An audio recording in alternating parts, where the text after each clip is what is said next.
오늘 새벽 경북 문경에서 27세 소방관 김수방 소방교, 35세 소방관 박소후 소방관님께서 시민들을 구조하는 과정에서 순교, 순직하셨습니다. 김수방, 박수 이런 영웅들 덕분에 우리 사회가 안전하게 집행된다고 생각합니다. 우리 국민의힘과 정부는 이 두 영웅의 용기와 헌신을 품격 있게 기리고 민족을 위해 할 수 있는 모든 것을 하겠다는 말씀을 드립니다. 우리 비대위에서 이 두 영웅을 기리는 추모 묵념을 할 것을 제안합니다.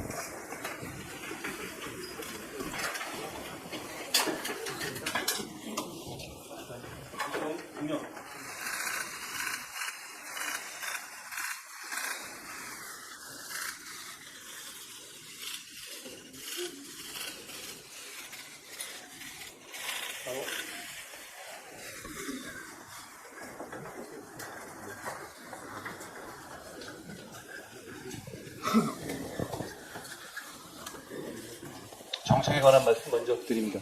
저희의 정책은 발표로 끝이 아닙니다. 그게 민주당과 다른 점이죠. 지난 24일에 숭실대학교에서 저희가 대학생분들과 만나는 과정에서 지금 진행 중인 천원의 아침밥 사업 관련한 지원에 대해서 약속드린 바 있는데요. 저희가 그 답을 진전 상황을 국민들께 보고드리겠습니다. 정부는 지금 지원되고 있는 천원의 아침밥 단가, 1,000원 지원되고 있는 것을 2배로 인상하기로 했습니다. 그리고 신청하는 모든 대학에서 사업이 이루어질 수 있도록 하는 방침입니다. 이건 공약이 아니라 그 공약의 실천을 말씀드리는 겁니다. 저희는 이번 총선의 공간에서 단순한 공약이 아니라 공약의 실천하는 과정도 국민 여러분께 소상하게 말씀드리도록 하겠습니다. 물론 예산만 충분하다면 더 지원해 드려야 합니다. 영양가 있는 양질의 1인 식단을 구성하려면 적어도 5, 6천 원 정도 예산이 필요합니다. 지금은 어떤 구조냐면 정부에서 1,000원을 제공해 드렸고 그러면 나머지 예산을 학교에서 다른 방법으로 조달하는 방식이었죠. 그러다 보니까 식사량에 제한이 있었고 학생들은 조금만 늦어도 이 아침밥을 이용하지 못해서 시작 시간에 달려가는 소위 오픈런 상황이 계속되어 있었는데요. 지금 2,000원을 물론 저희는 5,000원, 6,000원 다 제공해드리고 싶습니다만 예산상의 상황, 세금의 우선순위 등을 감안할 때 저희가 당장 할 수 있는 것을 먼저 하겠다는 겁니다. 1,000원을 제공되던 것을 2,000원으로 바로 늘리도록 하겠다는 말씀을 드립니다. 어제도 말씀드렸고 그 이전에도 제가 말씀드렸지만 우리 당 경기도에 사시는 우리 동료 시민들의 실질적인 삶을 개선하기 위해서 행정구역의 재편이 필요하다는 점에 공감합니다. 그 방향이 단순하게 서울로 편입되기를 원하시는 지역의 정책을 지원하는 것뿐 아니라 각 지역에서 원하시는 방향을 모두 지원하겠다는 방침이라는 점을 말씀드립니다. 지금까지 주로 민주당이 많이 말씀하셨던 경기 분도 역시 저희도 정책적으로 적극적으로 정부 여당에서 추진하겠다는 말씀을 드립니다. 가까운 관공서 놔두고 행정구역 다르다는 이유로 경기 쪽에 북쪽에 있는 분들은 서울을 우회해서 수원으로 내려와야 하는 상황이죠. 그리고 사실상 이미 서울 생활권인 분들이 또 경기도에 편입되어 있어 여러 가지 행정적인 이 부담을 겪고 계십니다.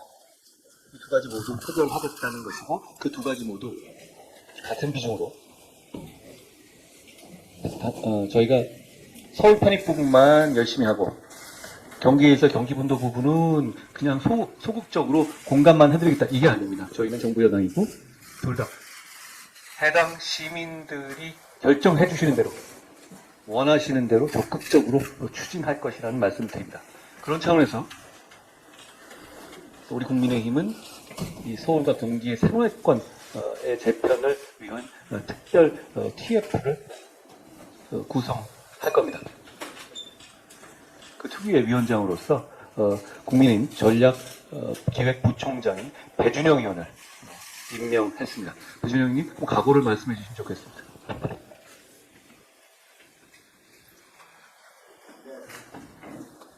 네, 배준영 전략기획부총장입니다. 경기도민의 삶이 더 편리해지고 풍요로워지도록 하는 일을 우리 국민의힘이 하겠습니다. 제가 이 세 가지 법안을 보여드리겠습니다. 이 세 가지 법안은 김포 그리고 구리, 하남시의 법안을 저희가 이미 법안을 냈습니다. 그래서 이 불씨를 다시 살려서 우리가 반드시 우리 경기도민이 원하는 대로 바라는 대로 그런 삶을 만나는 데 최선을 다하겠습니다. 저희가 비공개 회의로 들어가면 이 부분에 대해서 우리 비대위원님들의 의견을 묻고 저희가 의결을 하도록 했다는 말씀도 드립니다.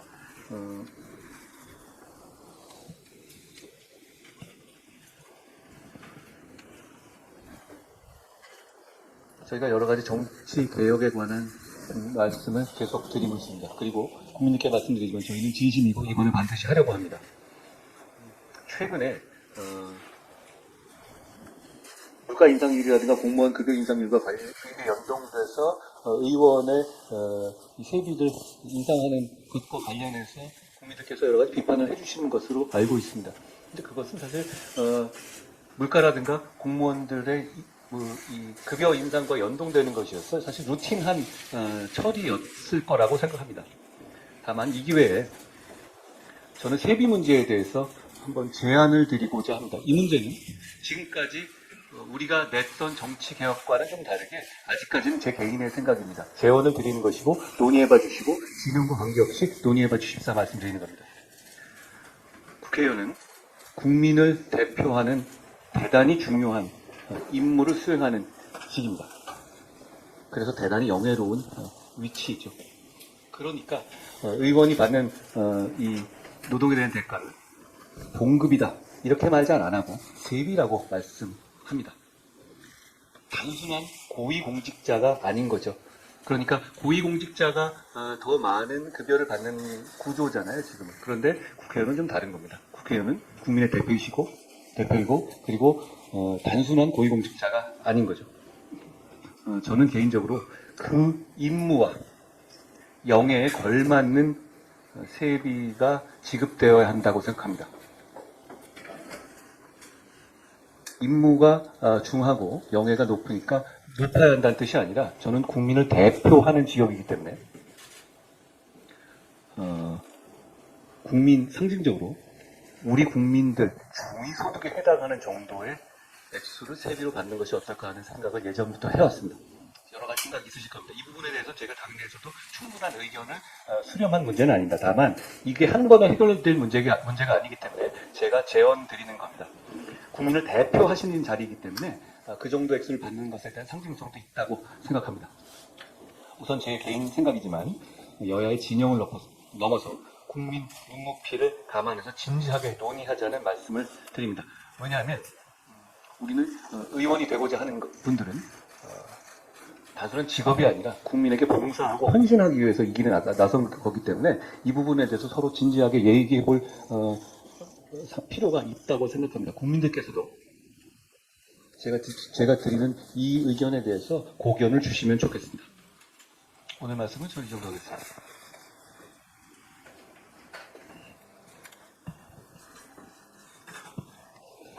어제 이재명 민주당 대표께서 신년 기자회견을 하시면서 대한민국의 민생, 전쟁, 저출생, 민주주의 등 4대 위기에 처했다며 이를 모두 윤석열 정부 탓으로 돌렸습니다. 윤석열 정부와 국민의힘은 현재의 어려운 나라 상황에 대해 무한한 책임감을 느낍니다. 하지만 민주당이 그릇된 현실인식과 자기 반성 없는 정치 공세에 대해서는 문제 제기를 하지 않을 수 없습니다. 우선 이 대표께서는 우리 경제가 지난해 외부 충격도 없이 1%대 이라는 역대급 위기를 겪었다는 말씀을 하셨습니다. 지난해 외부 충격이 없었다는 말에 실수를 범할 수 없습니다. 윤석열 정부는 2022년 코로나19와 러시아 우크라이나 전쟁으로 인한 세계적인 공급망 위기 한가운데서 출범했습니다. 또 지난해에는 중동에서 전쟁이 일어나기도 했습니다. 최근 2, 3년 사이에 제조업 중심의 한국 경제 전반을 강타하는 거대한 외부 충격이 가해져 그 여파가 계속되고 있는데 어떻게 외부 충격이 없었다고 말씀하시는지 그 인식 세계가 참으로 궁금합니다. 또한 저출생 문제는 역대 모든 정부의 책임이 있는데도 민주당의 자기 반성은 전혀 없이 윤석열 정부를 일방적으로 매도하는 것은 터무니없는 일입니다. 이 대표가 저출생의 근본적 원인이라고 강조하고 있는 사상 소득의 양극화는 역대 정부 중 문재인 정부에서 가장 심각했다는 사실을 알고 계실 것입니다. 이 사실부터 인정하셔야 합니다. 아울러 저출생 대책으로 제안하고 있는 출생 기본소득이라는 것도 이 대표 자신의 기본소득 시리즈에 또 하나의 좋은 장식품이 될지는 모르겠지만 현실성 있는 진지한 제안이라고 볼 수 없습니다. 민주주의 위기에 대해서도 윤석열 정부에 대한 일방적인 비방을 하셨습니다. 이 대표는 정치와 민주주의 기본인 대화와 타협, 공존과 존중은 실종되었습니다. 상생의 정치는 사라지고 상대를 제거하고 죽이려는 적대와 전쟁만 남았습니다. 라고 말씀하셨습니다. 이러한 정치를 만든 장본인은 다수 의석의 횡포를 통한 당대표 방탄 정치로 일관한 민주당 아닙니까? 민주당은 윤석열 대통령이 취임한 직후부터 틈만 나면 대통령 퇴진과 탄핵을 입에 올렸습니다. 온갖 괴담과 가짜뉴스를 동원해 제2의 광우병 사태를 일으켜 정부를 흔들려고 했습니다. 의회 민주주의 절차와 관례를 짓밟으며 입법 폭주를 통해 총선용 포퓰리즘 법안과 위헌적 법안을 강행 통과시켰습니다. 민주당의 팬덤 정치와 정의 정치는 당내 민주주의도 질식시키고 있습니다. 이 대표는 역사 속의 민주당, 국민이 기대하고 응원했던 민주당으로 일신하겠습니다라고 하셨지만 이미 민주당 인사들조차도 김대중과 노무현의 민주당은 더 이상 존재하지 않는다고 말하고 있습니다. 마지막으로 무엇보다 우려되는 것은 안보에 대한 이 대표의 인식입니다. 지금 북한 김정은 정권은 전례 없는 전쟁 위협 발언을 일삼으며 군사 도발을 나날이 강화하고 있습니다. 이에 대한 윤석열 정부의 당당하고 원칙적인 대응은 주권 국가라면 당연한 것인데도 이 대표는 이를 북풍사건, 총풍사건에 비유하며 정략적 이익을 위해 국민 생명을 담보로 전쟁 게임을 시도하는 것이라고 주장하고 있습니다. 제1야당 대표께서 피와 구분을 하지 않은 발언을 하신 겁니다. 더 심각한 것은 6.25 전쟁이 38선에서 크고 작은 군사 충돌이 누적된 결과였다며 북한이 아무리 도발해도 그냥 평화를 위해 굴종해야 한다는 뜻을 암시하고 있는 부분입니다. 6.25 전쟁이 크고 작은 군사 충돌이 누적된 결과였다고 하는 것은 수정주의 역사학자들의 주장으로 이는 북한의 명백한 남침 사실을 은폐하고 민족사 최대 비극에 대해 양비론을 펼치는 그릇된 주장입니다. 6.25 전쟁의 교훈은 평화는 적의 선의에 기대하는 것이 아니라 오직 힘에 의해서만 지켜질 수 있다는 것입니다. 민주당은 지금이라도 6.25 전쟁의 교훈을 제대로 깨닫기 바랍니다. 이재명 대표의 어제 기자회견을 보면서 더욱 분명해진 사실 한 가지는 이번 총선이야말로 민주당을 장악하고 있는 운동권 세력에 대한 심판이 되어야 한다는 것입니다. 민주당 전당대 돈봉투 사건으로 기소된 윤관석 의원이 1심에서 징역 2년의 실형을 선고받았습니다. 재판부는 경선에 참여한 당원과 국민의 의사가 왜곡돼 공정성과 투명성을 저해하고 정당 민주주의를 위협했다는 점에서 죄질이 매우 불량하다며 국민들의 정당 민주주의에 대한 신뢰를 크게 훼손했다는 점에서 피고인들의 죄책이 매우 무겁다고 말했습니다. 이번 판결은 민주당 전당대 돈봉투 사건에 대한 첫 번째 1심 선고로서 유죄 판결이 난 만큼 민주당은 국민들께 공식적으로 사과해야 할 것입니다. 아울러 이 사건의 정점에 있는 송영길 전 민주당 대표도 민주당 위성정당을 만들기 위한 옥중 정치를 중단하고 조용히 재판 절차를 따라야 할 것입니다. 또한 윤관석 의원으로부터 돈 봉투를 받은 의원들 역시 거취를 결정해야 할 것입니다. 한두 사람도 아니고 20명 가까이 되는 사람들이 이미 유죄 판결이 난 범죄 사건에 연루된 채 4월 총선에 나간다는 것은 유권자의 올바른 선거권 행사를 방해하는 것으로 민주주의 국가에서 있을 수 없는 일입니다. 민주당도 이 문제를 의원 개개인에 맡길 것이 아니라 국민에 대한 민주적 책임이란 차원에서 당 차원의 특별한 조치를 취해야 할 것입니다. 이 사건은 민주당의 당직자 육성 녹취록에서 비롯된 것으로 민주당이 전가의 보도처럼 휘두르는 기획 수사, 정치 탄압 같은 억지조차 부릴 수 없는 사건입니다. 총선 불출마나 공천 배제 등의 방법으로 문제를 해결해야 할 것입니다. 예, 제가 한마디만 더 드리겠습니다.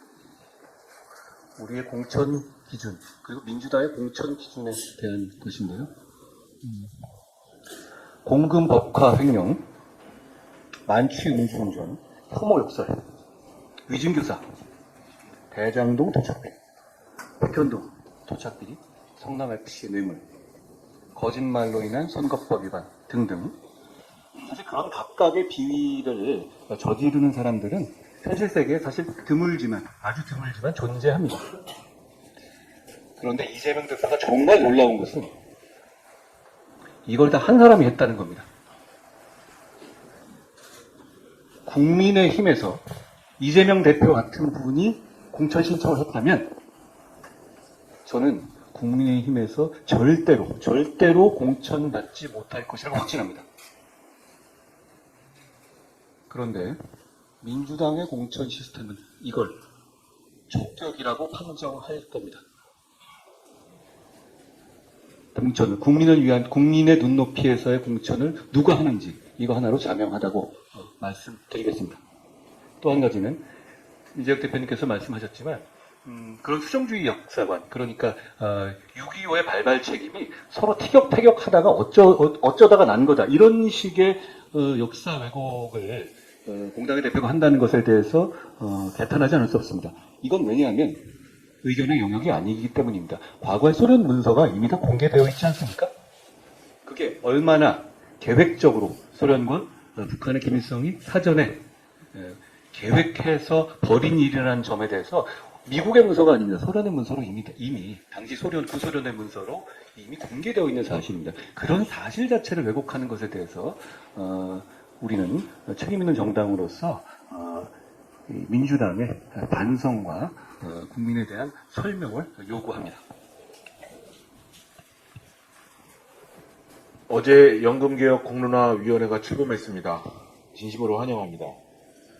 국민이 직접 수기하고 결정을 내리는 공론화의 첫발을 디딘 만큼 지속 가능한 연금, 상생의 개혁안이 도출될 수 있도록 지혜를 모아주시기 바랍니다. 연금 개혁은 더 이상 미룰 수 없는 절체절명의 과제입니다.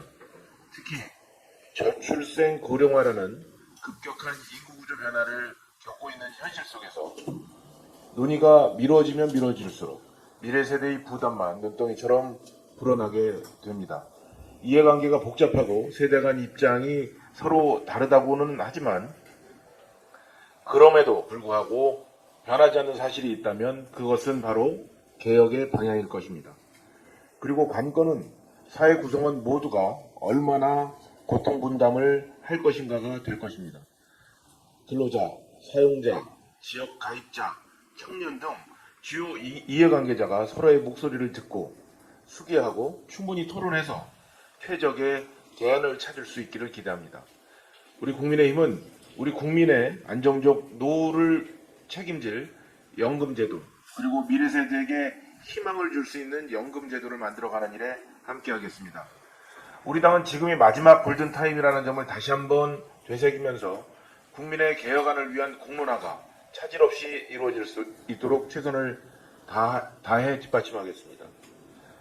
또 하나의 반가운 소식이 어제 있었습니다. 은행권이 민족 대명절인 설을 앞두고 소상공인의 어려움을 덜어드리기 위해 다음 주 월요일부터 1조 5천억 원 규모의 이자 환급을 실시한다는 내용이었습니다.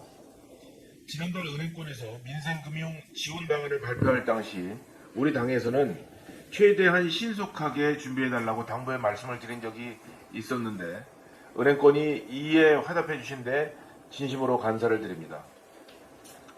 소상공인 말고도 지원을 애타게 기다리고 계시는 분들이 많으실 것입니다. 서민, 청년 등 취약계층을 대상으로 한 은행권의 6천억 원 규모 지원도 하루속히 이루어질 수 있도록 속도를 내주시길 바랍니다. 또한 중소금융권을 이용하는 소상공인 분들도 조속한 시일 내에 혜택을 받을 수 있도록 준비해 주실 것을 부탁드립니다. 중소금융권은 은행권처럼 자체 재원으로 지원하는 것이 어려운 상황이었으나 그간 우리 당과 정부가 긴밀한 소통과 협력을 통해 작년 12월 21일 중소금융권에서도 소상공인 이자환급 예산 3천억 원을 확정한 바 있습니다. 신속히 준비하여 소상공인들의 고금리 고통을 조금이나마 덜어주시기 바랍니다. 아울러 차제에 소상공인 금리 부담을 경감할 방안도 함께 마련해 주셨으면 합니다. 지금보다 낮은 금리로 대출을 갈아탈 수 있도록 하는 저금리 대안 프로그램을 촘촘히 설계해 얼어붙은 서민 경제에 온기를 불어넣어 주실 것을 기대합니다. 앞으로도 우리 국민의힘은 민생을 살리는 일에 동료 시민의 더 나은 미래를 위한 일에 최선의 노력을 다해 나가겠습니다. 정부와 금융권도 합심해서 민생 경제 회복에 불씨를 지펴주시기 바랍니다.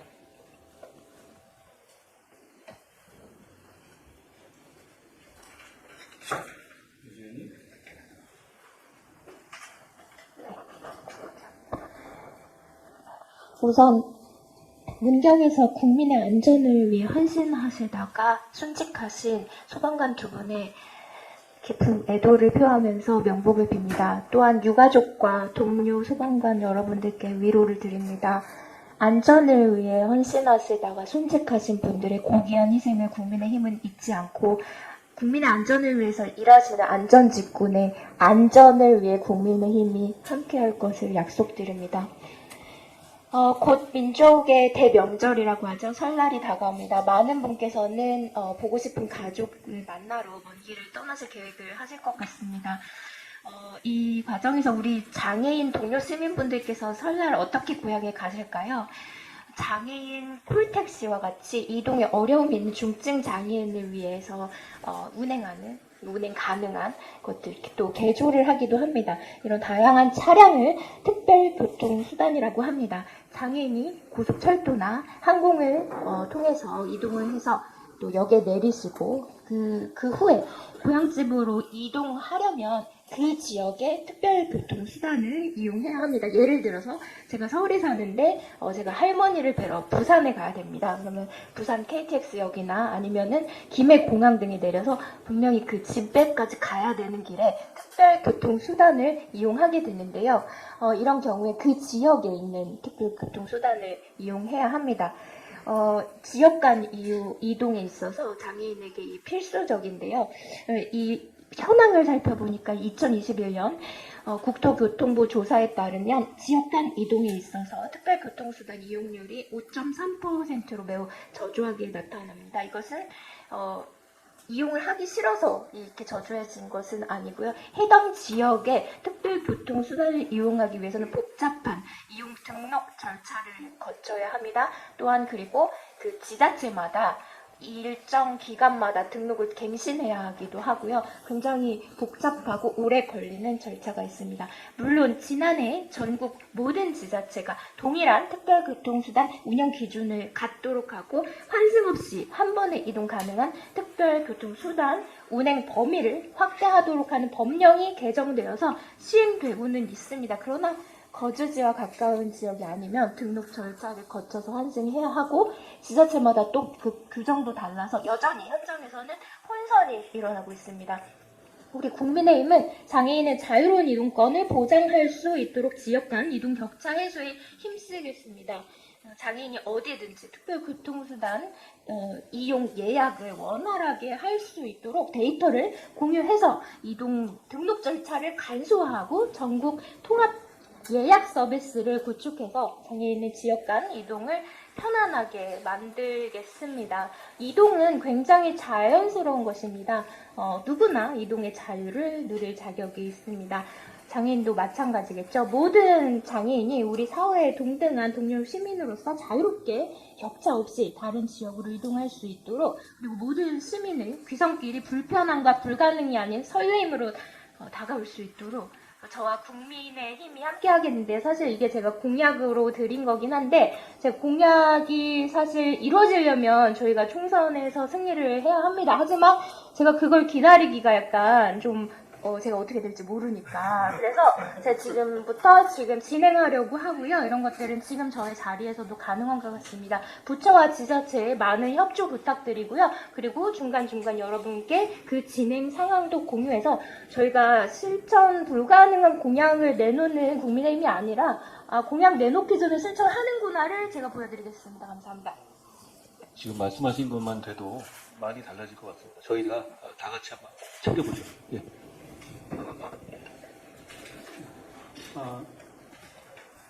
지난 30일 그제의 보도입니다. 문재인 전 대통령은 노무현 재단 행사에 보낸 문재인 전 대통령께서 노무현 재단 행사에 보낸 영상 축사에서 세수 감소와 막대한 부자 감세로 지방으로 내려가야 할 돈이 크게 줄어 지방을 더 피폐시키고 지방 소멸을 가속화하고 있다라고 지적하였습니다. 이 부분 지방으로 내려가야 할 돈이 크게 줄어들었다. 이와 같은 문제 제기에 대해서 어제 민주당에서 여러 보도를 통해서 입장 발표가 있었습니다. 먼저 윤건영 의원입니다. 윤건영 의원은 2011년 한국미래발전연구원 회계 담당 직원 김모 씨를 당시 백원우 국회의원실 인턴으로 허위 등록시킨 혐의로 백 전 의원과 함께 기소된 후 1심에서 벌금 500만 원을 선고받았습니다. 지방으로 내려갈 돈이 줄어든 것이 누구에게 원인이 있는지 첫 번째 사례입니다. 두 번째 사례, 유동수 제목이 이렇습니다. 저는 이 부분에 약간 감정 개입이 되는데요. 제목을 읽어보겠습니다. 횡령 뒤 인턴 탓한 전 국회의원 보좌관 벌금형 1천만 원.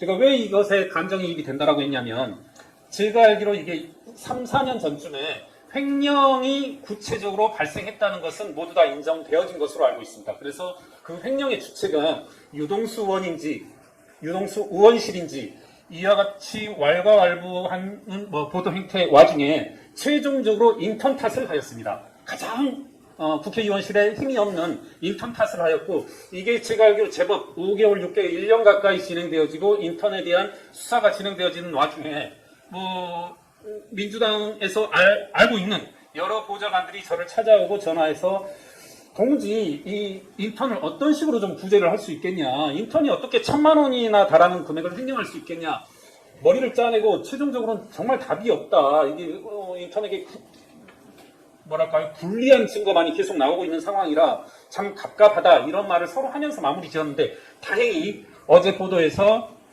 유동수 민주당 의원의 서모전 보좌관이 구체적인 혐의자로 적시되어지면서 벌금이 부과되었습니다. 민주당이 항상 누구를 희생자로 삼는지 한번 짚고 싶고요. 저는 문재인 전 대통령이 노무현 재단 행사에 이와 같이 축사를 보낸 것에서 저희 기억 한 켠이 되살아났습니다. 수차례 제가 SNS 등을 통해서 문제 제기를 하였고, 이에 대해서 단 한 번도 당시 유시민 노무현재단 이사장이라든가 현 노무현재단 이사장, 그리고 책임있는 민주당의 답변은 단 한 차례도 들어본 적이 없습니다. 이와 같은 내용입니다. 노무현 시민센터, 노무현재단의 기념관이 종로와 봉화마을, 서울과 김해 두 군데에 지어졌는데요. 두 군데의 평당 건축비가 서울이 평당 2,100만 원입니다. 김해는 1,660만 원입니다. 제가 회계사 생활이 올해로 27년째인데 건설업 관련 여러 차례 회계 감사를 해보고 여러 곳으로 서베이를 해봤습니다만은 평당 2,100만 원짜리 건설비는 들어보지도 보지도 못했습니다. 당시 이 노무현 시민센터가 종로에 건설될 때쯤 서울 강남의 고급 아파트에 인테리어 포함 여러 부대 시설, 뭡니까, 식당이다, 헬스 시설이다, 이런 거 다 조경 다 포함해서 평당 500만 원입니다. 지금이 코로나 팬데믹 여파로 해서 평당 건축비가 많이 상승했다고 해서 지금 나오는 게 평당 700만 원입니다. 과연 어떤 식으로 해서 평당 2,100만 원이 나올 수 있는지 저는 아직까지도 좀 의문이고, 이것에 대해서 노무현 재단과 민주당 측은 단 한 번도 저에게 친밀한 답변을 해보지 못했고, 저에게 그간 수탄했던 말, 대장동이라든가 성남FC라든가 기타의 여러 사건에서 김경률 너를 명예훼손으로 고소하겠다 수차례 공언했음에도 이 사건에 대해서만큼은 왜 이 김경률이 허위 사실을 계속 말하도록 내비두는지 깊은 의문일 따름입니다. 꼭 좀 오늘이라도 민주당에서는 저를 명예훼손, 허위사실 적시 명예훼손으로 제발 좀 고소하기를 바란다는 간곡한 부탁을 드리고요. 당 외에서뿐만 아니라 당 내에서도 매일 사퇴 압력을 받고 있어서 언제 제가 그 말씀을 마무리할지 몰라서 보조금과 관련해서 하나 더 사례를 더 짚겠습니다. 윤미향 의원의 정배엽 사례입니다. 이 부분도 저로선 대단히 엽기적인데 여러분 아실 겁니다. 보조금에 관한 특히 윤석열 정부에서 대단히 많은 문제 제기와 그리고 문제점들을 파헤쳤었는데요. 뭐 보이시진 않겠지만 이거는 윤미향 의원 즉 정배엽에서 제출한 겁니다. 어떤 내용이냐면 국고보조금을 5억 원을 신청하고 자부담금 19억 원을 부담하겠다는 겁니다. 단순한 겁니다. 제가 문제 제기하는 건 단순한데 국고보조금 5억을 신청하면서 본인들 정배엽은 19억 원을 내겠다는 건데 지금 이 아래 통장이 있습니다. 이건 제가 국민의힘 의원실에서 간접적으로 제공받은 겁니다. 통장을 보시면 5억 원만 들어와 있습니다. 즉 국가가 제공한 5억 원만 들어와 있지 자부담금 19억 원은 없습니다. 이거 이제 저도 막 나가는 식으로 한동훈 위원장께 문제 제기를 해보면 이거 검찰에서 기소된 바 없습니다. 한동훈 위원장께서 수차례 말씀하셨지만 우리가 윤미향에 대한 수사, 이재명에 대한 수사, 부실하다 욕먹을지언정 대단히 언론 환경이라든가 그때 당시에 주어진 환경 때문에 부실했다고 말하는데 이거 있을 수 있습니까? 기자분들? 자부담 19억 원을 공언하고 나서 19억 원이 들어간 바가 없습니다. 네, 제발 좀 민주당은 저를 허위사실 유포로 고소 부탁드립니다. 마치겠습니다. 저분이 저런 거 하라고 제가 모신 거라는 말씀. 제가 이번 우리 선거의 시대 정신을 소위 말하는 86의 특권 정치의 청산이라고 말씀드렸지 않습니까? 저는 그냥 그런 86이라는 사람들이 미워서 그러는 것이 아닙니다. 이분들이 수십 년째 운동권 경력으로 끼리끼리 주고받으며 특권 정치를 기득권으로 계속 해오는 과정에서 이분들이 부패해졌기 때문입니다. 그리고 국민들께 도움이 되는 정치를 하지 않고 있기 때문입니다. 송영길, 윤건영, 김민석, 윤미향, 서영교 이런 분들이 과연 우리 대한민국의 2024년에 맞는 청렴한 기준에 충족되고 있는 사람입니까? 그렇지 않습니다. 그렇지 않는 게 이미 드러나 있고요. 그러면 그런 분들이 왜 계속 이 대한민국의 정치를 좌지우지해야 한다는 것인지 제가 묻는 것입니다. 얼마 전에 제가 우상호 의원이신가요? 그분께서 하는 말을 들었습니다. 제가 그분들 그 말씀을 듣고서 저분은 저렇게 생각하면 한 부분이 있었거든요. 그분이 불출마 선언하셨잖아요. 그러면서 그래 나는 그만하는데 아직까지 이런 거 못 해본 86 운동권들이 계속 하겠다는 일은 이 사람들은 억울하지 않냐 이런 태도 말씀을 하시더라고요. 이분들은 자기들을 위한 정치를 하는구나 라는 생각을 제가 그 말을 듣고 했고 이 운동권 특권 정치가 그런 차원 그러니까 부패했기 때문에 그리고 자기들끼리 정치를 하기 때문에 그런 차원에서 청산해야 한다라는 생각을 제가 다잡았습니다. 그 말씀을 드립니다. 안녕하세요. 고재룡입니다. 방금 김경률 위원님 말씀 정말 잘 들었고 아마 민주당 쪽에서는 고소 못할 겁니다. 그리고 만약 고소가 들어왔을 때 역으로 무고로 잡아내기 위해서 저도 들어와 있습니다. 저도 함께 힘합쳐가지고 진실을 밝히겠습니다. 어제 이재명 대표의 신년 기자회견을 보면서 정말 참담한 마음을 금할 수가 없었습니다. 부패 정치인, 국민보다 자신의 방탄이 우선인 정치인이 저렇게 행동하는구나. 그 모습을 굉장히 적나라하게 드러냈습니다. 국민을 위해서 꼭 필요한 알맹이 있는 논의는 싹 빠지고 그 시간을 음모론과 혐오 발언, 증오 발언으로 일관하는 것을 보고 정말 이런 정치가 아직도 마지막 산소호흡기를 달고 있어야 되겠는가 이런 참담한 마음을 금할 수가 없었습니다. 이재명 대표께서는 선거제 확정 안 하실 겁니까? 본인 방탄 때문에 여러 가지 계산하는 거 알겠는데 국민을 위해서는 그렇게 하면 안 됩니다. 예를 들어서 관람객이 무슨 전시 보는지도 모르고 티켓 예매해야 되겠습니까? 모나리자 걸려있을 줄 알고 예매해서 들어갔는데 이재명 대표 사진만 걸려있으면 얼마나 분노하겠습니까? 왜 우리 유권자들을, 우리 국민들을 그런 상황으로 몰아넣는지 이해할 수가 없습니다. 이런 얘기를 회피하기 위해서 쏟아내는 것은 결국은 할 줄 아는 거, 음모론, 혐오 발언, 증오 발언, 또 이것으로 일관하면서 누군가를 악마화하고 시간을 때우고 있습니다. 이런 정치 정말 끝나야 됩니다. 하지만 이것에 대해서 민주당도 스스로 끝내고서 살아날 기회는 있습니다. 제가 정말 모르실까봐 알려드리는데 이재명 대표는 컷오프 기준을 모두 충족했습니다. 정말 컷오프 유망주입니다. 그럼에도 불구하고 아직 모자란다고 생각하실까봐 알려드리는데 어제 증오 발언, 음모론, 혐오 발언 또 쏟아냈습니다. 컷오프 기준을 한 번 더 충족했습니다. 민주당 공관위에서 이것도 아마 모르실까봐 제가 한 번 더 알려드립니다. 그런데도 아마 외면하실 겁니다. 컷오프 못하실 겁니다. 벽달 사당됐기 때문에 못하실 거 잘합니다. 그러면 이재명 대표에게도 정말 정치인으로서 단 하나 좋은 일 할 수 있는 기회가 남아있음을 알려드립니다. 이재명 대표는 어제 죽이는 정치 이제 끝내야 된다라고 말했습니다. 그런 마음이 진심이시면 남 얘기할 게 아니고 남에 대해서 음모를 퍼뜨릴 게 아니라 모든 문제의 원인인 본인께서 정계 은퇴하시면 됩니다. 근데 뭐 그러실 리도 없다는 거 잘 압니다. 저는 두 가지 민주당이 살아날 수 있는 방법 말씀드렸는데 그러실 리가 없기 때문에 우리 국민의힘의 책임이 더 크다는 것을 한 번 더 깨닫게 됩니다. 이번 선거는 86 정치인, 거기에 결합한 개딸 정치, 거기에 올라탄 이재명이라는 정치인의 나쁜 정치를 끝내는 선거입니다. 저희는 그런 사명감을 가지고 반드시 승리하겠습니다. 감사합니다.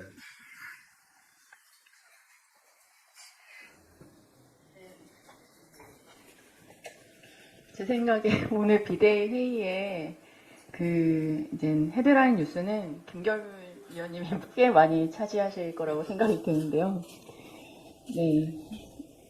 저는 사실 지금 구다름 위원님이나 김경률 위원님이 말씀하신 이재명 대표의 발표 내용을 전혀 보지 못했습니다. 왜냐하면 관심이 없기 때문이죠.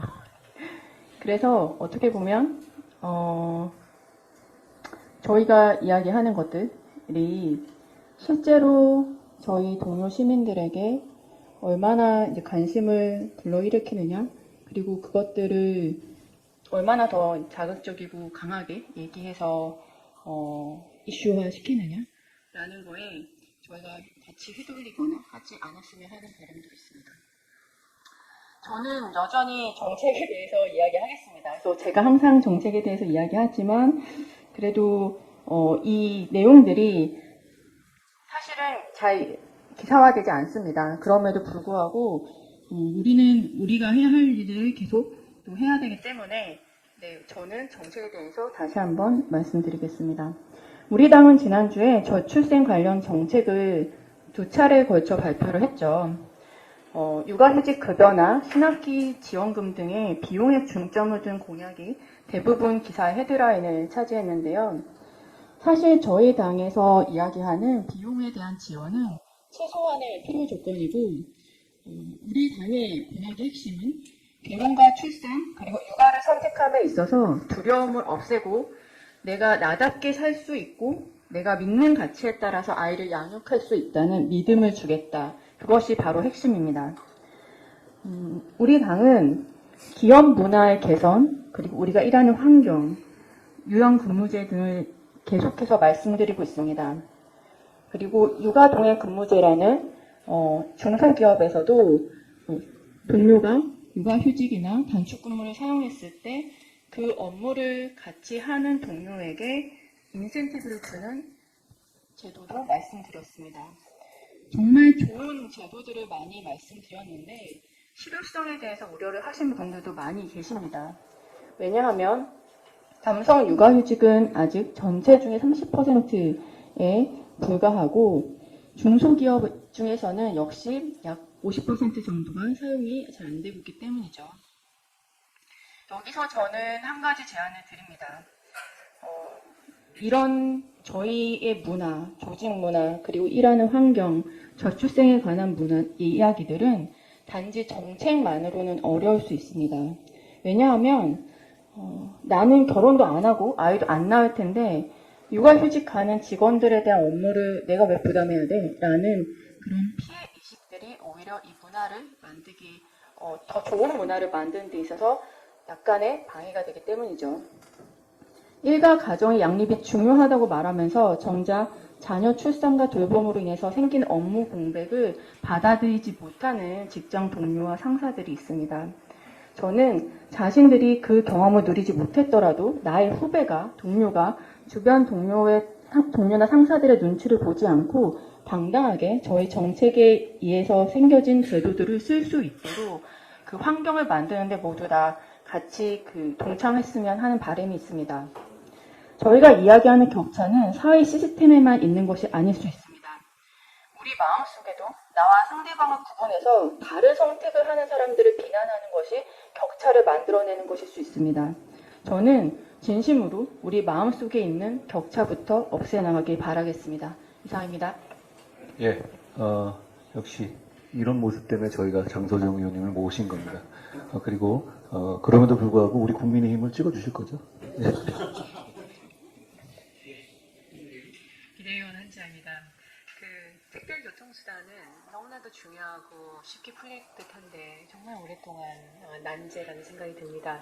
이번에는 특별교통수단에 있어서 전국망 그리고 일원화된 플랫폼이 좀 만들어져서 구현이 될 수 있었으면 좋겠고 저도 최대한 기여하도록 하겠습니다. 대한민국은 언제나 위기라고 사람들은 이야기합니다. 위기가 아닌 적이 한 번도 없습니다.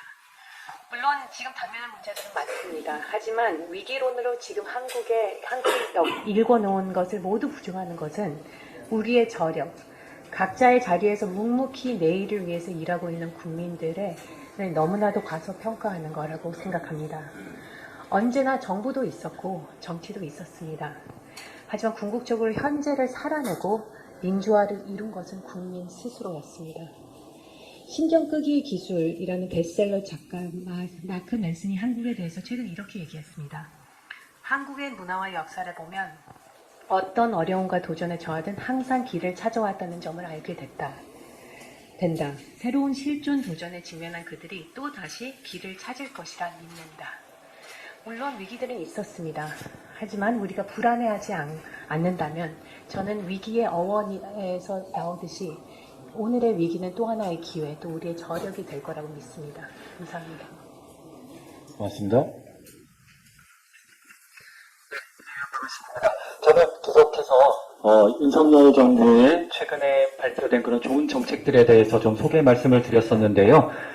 예를 들면 상속세이나 마트 의무 휴일, 단통법, 도서정가제 폐지 등을 말씀드렸습니다. 근데 단통법 폐지에 대한 여론이 굉장히 좋습니다. 심지어 여당 말고 야당 지지자층에서도 과반이 이 단통법 폐지에 찬성한다는 여론조사가 있었을 정도입니다. 그래서 이에 대한 민주당의 의견을 꼭 듣고 싶습니다. 이번에 말씀드리고 싶은 정책은 게임 내 확률형 아이템 정보 공개 의무화입니다. 이 정책을 실현하게 된다면 게이머가 확률형 아이템 정보를 투명하게 확인하고 공정하게 구매할 수 있게 만들어 최근 문제가 된 먹튀게임 문제를 예방할 수 있을 것입니다.